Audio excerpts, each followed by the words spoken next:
Alright, let's see. Find the truck. Okay, so I have a friend bleeding out somewhere, and I have to find this dumb kid to save her life. I'm in. There's a lot of trucks in here. They all look the same. I hid the briefcase under the truck's driver's side door. Search every truck to find what you need to save her.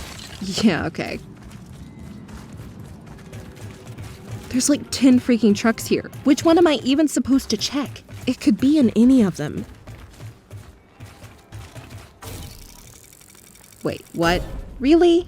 The first truck? I traveled all this way just for a simple fetch quest? Let's go!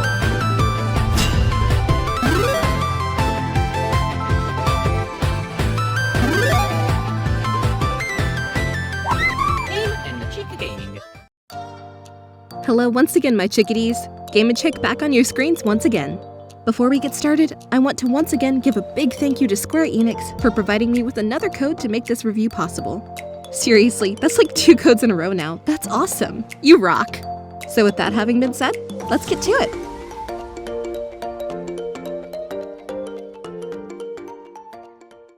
No turning back, nowhere to run. I'm gonna die. Outriders is an action RPG loot shooter developed by People Can Fly and published by Square-Enix, and is in the vein of loot shooters like Anthem, Borderlands, and Destiny, but with an even more sci-fi twist. Coming off like titles like Gears of War Judgment, Bulletstorm, and my personal favorite, Painkiller, People Can Fly strives to break the narrative on the standard status quo of looter shooters and attempts to make something that is both unique and enjoyable. But with all the looter shooters out there in today's market, do they succeed? Or is this another shooter doomed for a fate like Anthem's? Only one way to find out, so let's ride! With Earth meeting its end in destruction, the human civilization must now find a new home to inhabit in order to ensure the survival of the human race. Led by scientists, generals, and Outrider soldiers, they find a brand new planet named Enoch. Similar to that of Earth, planet Enoch seems to have all the resources needed for humans to once again begin to flourish. But the planet itself is hiding a deep and dark secret, known as the Anomaly. Now it is up to you, one of the last few remaining Outrider soldiers, to investigate and uncover its mystery at all costs. Gameplay. As stated earlier, Outrider is an action RPG looter shooter that tries to do what titles like Destiny and Anthem did, only a bit more streamlined and with a better quality of life aspect to it. Outriders, right out of the gate, is put in a very unique position, because while on paper, when you break it down, it's really not doing too much differently than any other looter shooters currently out on the market. But that's not always a bad thing either. Outriders doesn't need to set the bar to new heights or even completely change the genre, not at all. It only needs to be a great quality shooter that's fun, addictive, improves quality of life aspects, such as gear drops and grinding, as well as offer a plethora of content that is not hidden behind a dang loot box that you must spend your life savings on just to have the best gear. Does the game accomplish everything I just said? Well, that can differ based on who you're talking to, since the game is kind of a mixed bag, both in a good and a bad way. So come on, champ, let's get down to explaining why this can be considered a mixed bag, shall we? As a member of the Outriders, a once broad team, now down to just a handful of members due to a crisis on Earth that caused many of their deaths, it is now your task to uncover the mystery of the anomaly that is taking place on your new planet named Enoch. But there's something strange in your neighborhood. Upon investigating this strange occurrence, you and your team are killed by a strange electric storm and some gross, dark, tar-looking substance. Hold up, you say. You die? Well, yes and no. Technically, you do meet the same fate as the rest of your team. However, fortune smiles upon you and the universe has bigger plans for you in store. Instead of killing you, the anomaly storm energy transforms your character into a hybrid, being known as the Altered.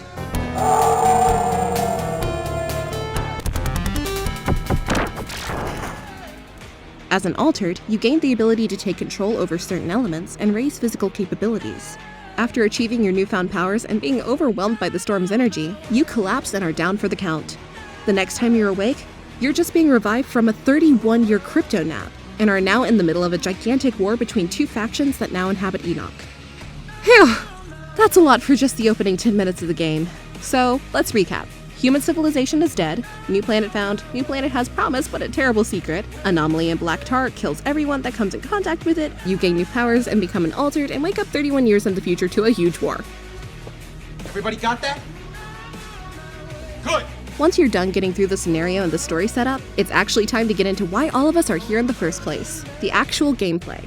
Being a looter shooter, as a player you are tasked from going area to area, clearing out all enemies, and getting your prize drops.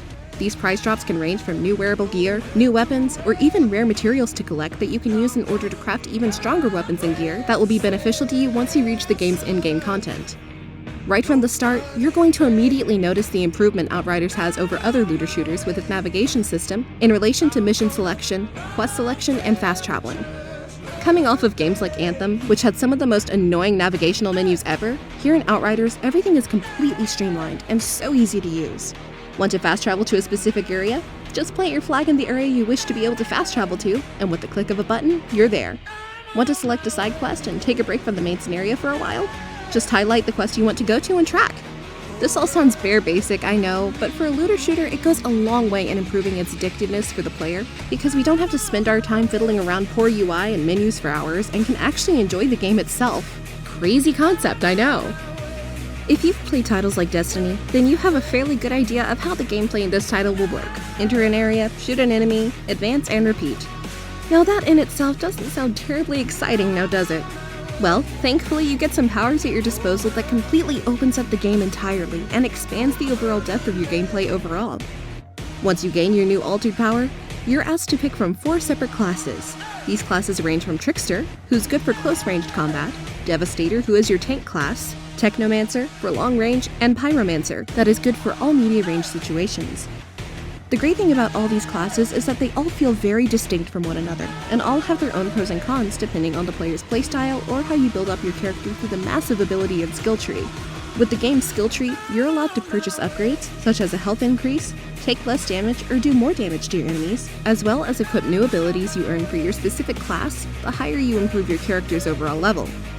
This is where the game opens up pretty big compared to the other looter shooters on the market, because there's value in playing every single character due to how much class changes up how you play the game.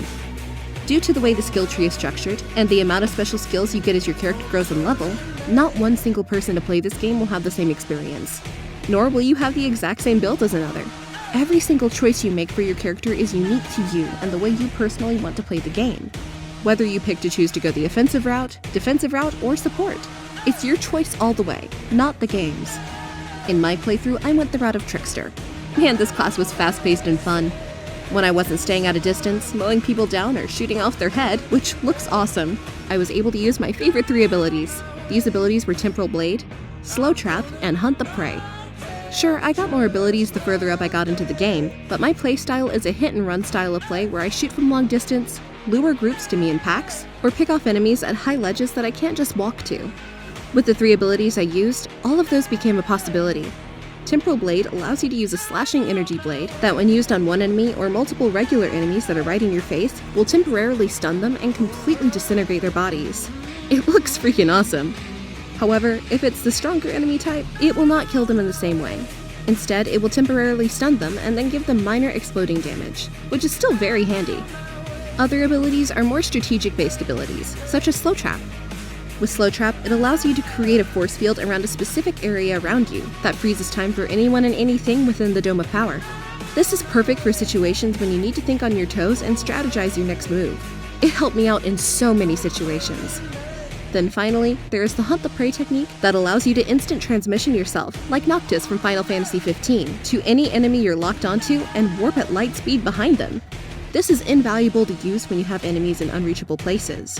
It also gives you an opportunity to link together multiple attacks, such as a Hunt the Prey Temporal Blade combination, that will completely throw the enemies off their guard and give you some sweet and epic kills. Whether you're a Devastator class being a meat shield, Pyromancer using your AoE fire attacks, or Technomancer with the ability to heal your teammates, you're guaranteed to find a style that suits you as you make your way through the game's 25 story missions. That should take around 20 hours to complete, depending on if you take on any side quests, that is. But oh man, please do not skip the side quests. I implore you to spend all the time you can taking on side missions from fellow people inside each town, because each side quest offers you opportunities for stronger and better gear or weapons that you will not be able to get by normally playing the game. It's also essential to do these side quests because when taking them on, you're able to access various areas usually not accessible by themselves, and this offers you the chance to mine specific materials you find scattered around the map so you can take them back to town and craft your weapon of choice. which they and other items can be used when you take on the in-game content, expeditions. But we'll get to that very shortly.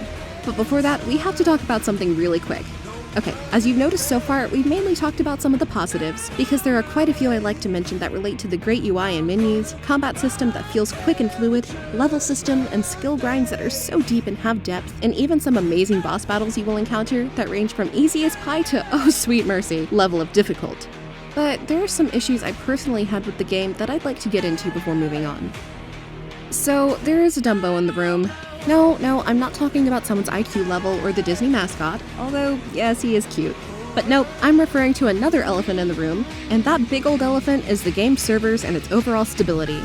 This game, for the first 5 days of its release, was completely unplayable for me on PlayStation 5. Error after error and crash after crash, it was extremely frustrating, and it literally took me 3 days just to get out of the prologue. Each time I tried to progress through the game's prologue, I'd get a game crash, or connection error, which would require me to restart the game and have to do the prologue sections all over again. I'm talking about the same 20-minute segment over and over.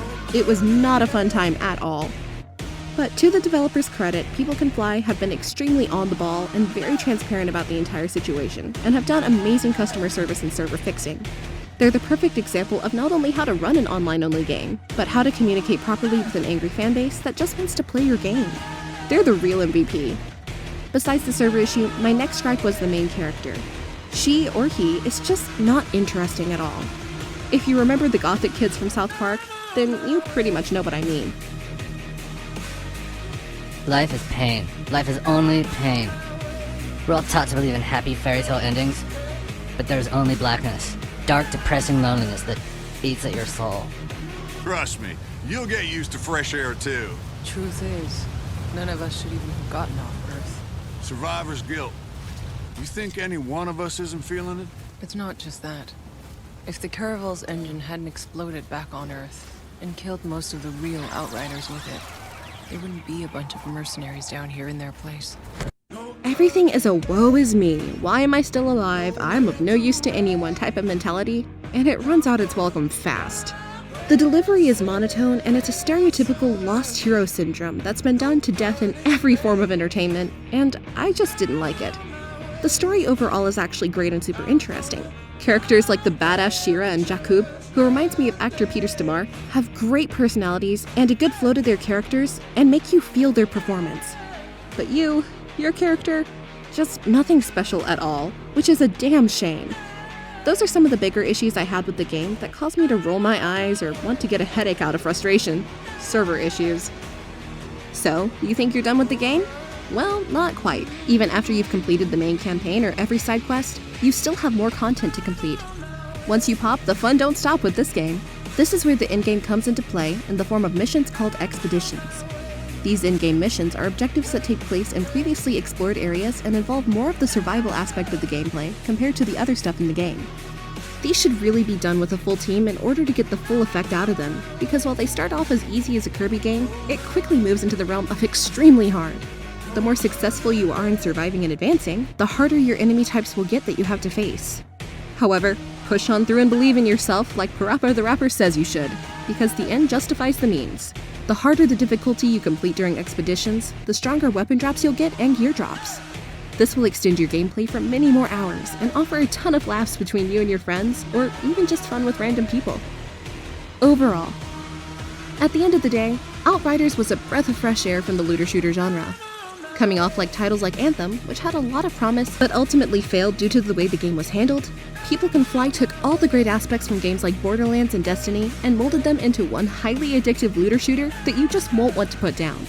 Sure, it has some shortcomings like server stability issues and an uninteresting main character, but its interesting sci-fi story, its character roster, weapon scaling with your level, deep skill tree, fast and hectic gameplay, and awesome monsters to fight, some of which remind me of something you'd see from War of the Worlds. When it's all said and done, the positives highly outweigh the negatives that this game has, and that's why this makes my verdict a very simple one. GameNChick says bye now.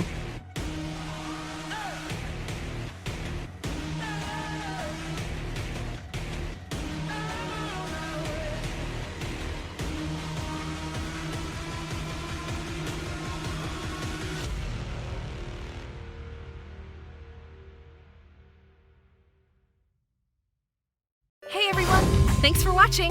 I really hope you enjoyed that review, and I look forward to bringing more to you in the coming future. For new people, feel free to hit that subscribe button and give this video a like or share, and for people already subscribed, make sure to hit that notification bell so that you do not miss out on any future content upload. Also, feel free to click on my other reviews linked above, because they're kinda cool too. So, give them a look. Once again, thank you so much for watching, and I'll catch all you chickadees on the next one. Quack!